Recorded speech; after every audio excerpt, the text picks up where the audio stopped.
नमस्कार दोस्तों, सभी पेंशन धारकों का स्वागत है एक बार फिर से हमारे इस YouTube चैनल पर। दोस्तों, EPS 95 पेंशन धारकों के लिए इस समय की प्रमुख बड़ी खबरों को लेकर आज की इस वीडियो में हम आपको बात बताएंगे। साथ ही दोस्तों, आज की इस वीडियो में हम जानेंगे कि आखिर पेंशन की फाइलों को लेकर काम फिर से कैसे चालू हुआ है। क्या आप सभी के लिए OPS लागू रहेगी या दोस्तों NPS को लागू किया जाएगा। इस पर दोस्तों आप सभी के लिए एक बड़ा फैसला आया है, इसकी तारीख भी तय हो चुकी है, इसके बारे में भी बात करेंगे। साथ ही दोस्तों, सरकारी कर्मचारियों के लिए एक बड़ी खुशखबरी है। सरकार ने महंगाई भत्ते को पुनर्रक्षित करने की दर जो है वो बता दी है और ये तारीख जो है वो भी बता दी है, जिसके साथ साथ शासन का आदेश भी जारी हो चुका है। तो शासन का आदेश भी क्या है, इसके बारे में भी बात करेंगे। साथ ही साथ दोस्तों, RBI ने कर्मचारियों की पुरानी पेंशन स्कीम को लेकर एक रिपोर्ट भी तैयार कर दी है, तो वह रिपोर्ट भी आज की इस वीडियो में हम आपको बताने वाले हैं। साथ ही साथ दोस्तों, यूपी में कर्मचारियों की पुरानी पेंशन योजना लागू करने को लेकर योगी सरकार ने एक बड़ा जवाब दिया है। तो आखिर योगी सरकार ने क्या जवाब दिया है, इसके बारे में भी आज की इस वीडियो के अंदर हम विस्तार से बात बताएंगे। साथ ही दोस्तों, NPS पर नया नियम आ चुका है। निवेशकों को मिली 3 पेंशन फंड मैनेजर ने चुनने की सुविधा, जान ले कैसे होगा इसका फायदा। तो दोस्तों, आखिर NPS में कौन सा नियम बदला है। जो निवेश कर रहे हैं, जो पेंशन धारक जो कंट्रीब्यूशन कर रहे हैं, उनको 3 पेंशन फंड मैनेज करने की क्या सुविधा मिली है और इससे कैसे पेंशन धारकों को फायदा होगा, इसके बारे में भी आज की इस वीडियो में मैं आपको विस्तार से जो जानकारी है वो देने वाला हूं। साथ ही साथ दोस्तों, एक बहुत ही महत्वपूर्ण खबर आप सभी के लिए कि केंद्रीय कर्मचारियों की लग चुकी है लॉटरी, खाते में आएंगे DA एरियर के 2 लाख रुपए से भी ज्यादा। जी हां दोस्तों, आप सभी के DA एरियर को लेकर बड़ी खबर है। साथ ही साथ डियरनेस अलाउंस और डियरनेस रिलीफ को लेकर भी बड़ी खबर आप सभी के लिए सामने आई है।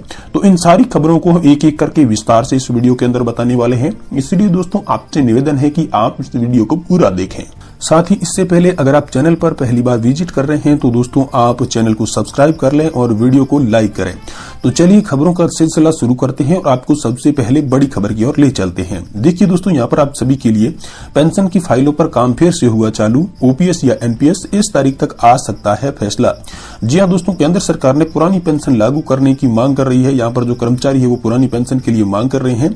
कर्मचारी संघों ने केंद्र सरकार को ज्ञापन भी भेजे हैं। रेलवे और रक्षा विभाग ने अनिश्चितकालीन हड़ताल करने के लिए कर्मचारियों से वोटिंग भी कराई है और दूसरी ओर विभिन्न सरकारी विभागों के अधिकारी और कर्मचारी जो है वो पुरानी पेंशन व्यवस्था को शामिल होने के लिए फाइलों में भी तेजी लेकर आ रहे हैं।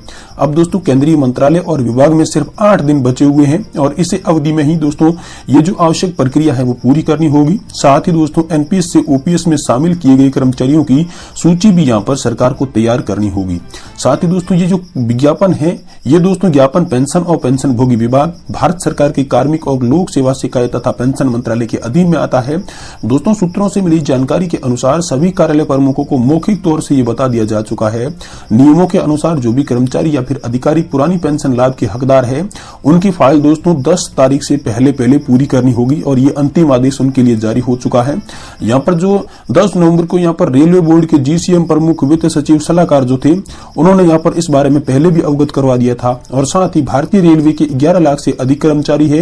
रेलवे बोर्ड ने यहाँ पर 7 नवंबर को पेंशन व पेंशन भोगी कल्याण विभाग से एक कार्यालय का ज्ञापन का भी हवाला दिया था, जिसमें कहा गया था कि NPS से OPS में शामिल होने वाले विकल्प चुनने वाले केंद्रीय कर्मियों को यहाँ पर 10 तारीख से पहले आदेश देना होगा। और इस संबंध में जो सबसे पहला आदेश जारी हुआ था वो दोस्तों 31 अक्टूबर 2023 को जारी किया गया था। वहीं आपकी दूसरी सबसे बड़ी खबर की बात करें तो सरकारी कर्मचारियों के लिए बड़ी खुशखबरी है। सरकारी कर्मचारियों को एक बड़ी सौगात मिली है। सौगात में दोस्तों महंगाई भत्ते को पुनर्रक्षित दरें भी लागू हो जाएगी आप सभी के लिए और इसके लिए शासन ने आदेश भी जारी कर दिए हैं। और जो आप सभी के लिए तारीख रखी गई है दोस्तों वो है इस महीने की 11 तारीख। जी हाँ दोस्तों, 11 तारीख तक आप सभी के खाते में बढ़ा हुआ DA एरियर आ जाएगा। DA का पैसा जो है वो आपके खाते में आने वाला है। इसको लेकर यहाँ पर आप सभी के लिए बड़ी खबर आई है। वहीं दोस्तों, अगली बड़ी खबर की बात करें तो दोस्तों RBI ने कर्मचारियों की पुरानी पेंशन स्कीम को लेकर रिपोर्ट जारी कर दी है। तो दोस्तों, आखिर RBI ने कर्मचारियों की पुरानी पेंशन को लेकर क्या रिपोर्ट जारी की है, चलिए आपको बताते हैं।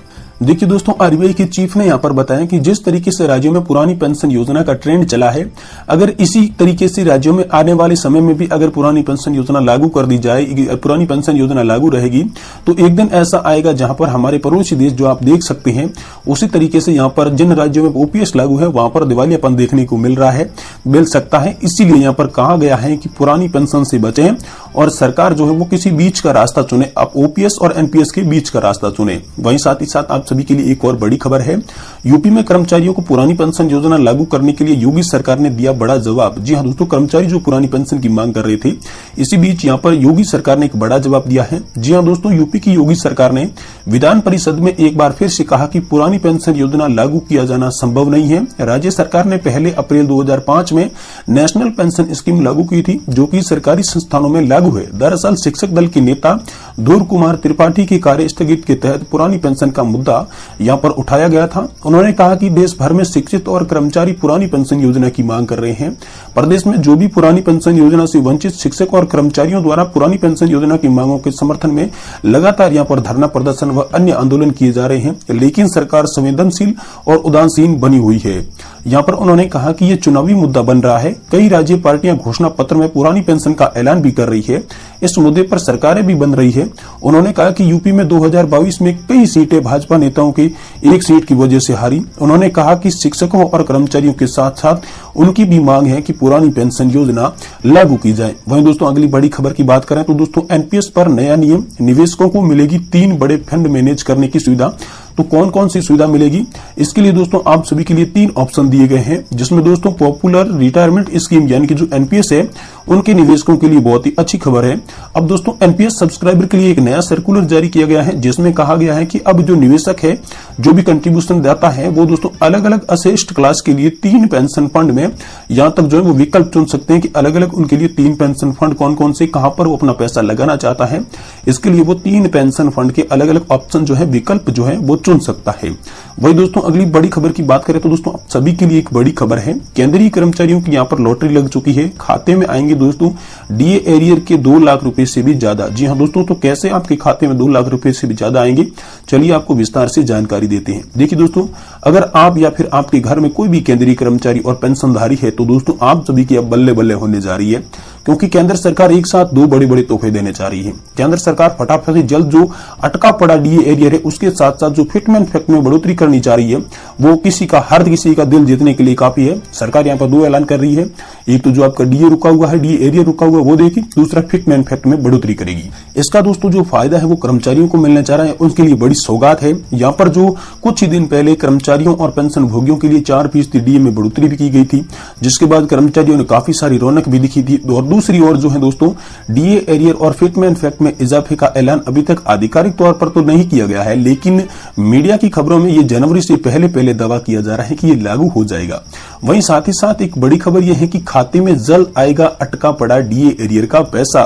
जी हां दोस्तों, सभी कर्मचारियों को खुश कर देने वाली, पेंशन धारकों को खुश कर देने वाली यही खबर है कि केंद्र की मोदी सरकार ने केंद्रीय कर्मचारी और पेंशन भोगियों के अकाउंट में डीए एरियर का पैसा खाते में डालेगी। जी हां दोस्तों, जिसके बाद लोगों को चेहरे पर काफी रौनक झलक सकती है। सरकार ने जो 18 माह का डीए एरियर का कोरोना काल के दौरान पैसा जो फ्रीज कर दिया था, साथ ही 1 जनवरी 2020 से 30 जून 2021 तक का जो फिटमेंट फैक्ट सरकार ने अकाउंट में नहीं भेजा था, इसके बाद केंद्रीय कर्मचारी अटके पड़ी डीए एरियर की पैसे की भी डिमांड कर रहे थे।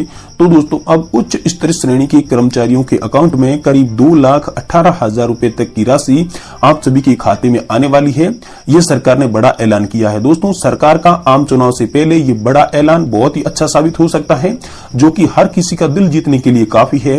महंगाई भत्ते में ये राशि, यहाँ पर जो महंगाई चल रही है हाल फिलहाल में, इससे महंगाई में ये राशि किसी बूस्टर डोज से कम साबित नहीं होगी। और ये जो राशि आप भेजेंगे, यहाँ पर 2,18,000 रुपए की राशि जो डीए एरियर के रूप में आपके खाते में आने वाली है, ये हर किसी का दिल जीतने के लिए दोस्तों काफी है। इसको लेकर एक बड़ी खबर आई है। साथ ही साथ एक छोटी सी बड़ी खबर की बात करें तो दोस्तों आप सभी के लिए मेडिकल अलाउंस को लेकर एक बड़ी खबर है, जिसमें 5,000 रुपए प्रति महीना मेडिकल अलाउंस पर सहमति बन सकती है। हाल फिलहाल में इस पर विचार किया जा रहा है। आगे देखते हैं आप सभी के लिए क्या बड़ी खबर होगी। जैसे भी बड़ी खबर होगी हम इस चैनल के माध्यम से आपको देने की कोशिश करेंगे। इसलिए दोस्तों आपसे निवेदन है कि इस चैनल को आप सब्सक्राइब कर दें और वीडियो को लाइक करके अपने दोस्तों के साथ शेयर जरूर करें।